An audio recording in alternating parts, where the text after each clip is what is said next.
ये अच्छा कलर है शेख साहब, कितने का है? आपकी जात के लिए सिर्फ 1500 का। चले शेख साहब, आप ये एक सूट उतार दे मेरे लिए और इसका बिल लाजमी बनाइएगा, क्योंकि मैं वापडा का मुलाजिम हूँ और मैं ये दफ्तर खाते से सूट ले रहा हूँ और मुझे वहाँ पे बिल दिखाना लाजमी है। वापडा यानी बिजली दफ्तर से आए हो? अभी तुम्हारा सूट भी उतारता हूँ और अभी तुम्हारा बिल भी बना देता हूँ। ये आपका सूट और ये रहा आपका बिल।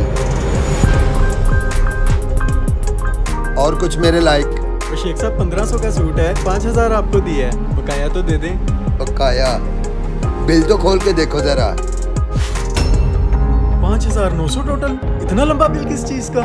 इधर दो, मैं बताता हूँ। सूट 1500 रुपए का, पूरा थान खोला 100 रुपए, कैंची से काटा 100, थान वापिस रखा 100, शापर में डाला 50, सूट की कटिंग 100, दुकान का पर डे किराया 500। और सुनो, सूट को हाथ लगाने का 100, सूट को दोबारा हाथ लगाने का 100। मुलाजिम की दिहाड़ी 1000 रुपया, मेरी दिहाड़ी 1500, चौकीदार का 500 और रात के चौकीदार का 250 रुपया। कुल मिला के तुम्हारा बना 5900, जिसमें से 5000 तुमसे ले लिया है। बाकी जिस तरह तुम लोग बिजली के बिलों में 20 तरह के टैक्स एडजस्ट करते हो ना, अगली बार मैं भी तुम्हारा 900 किसी सूट में एडजस्ट कर लूंगा।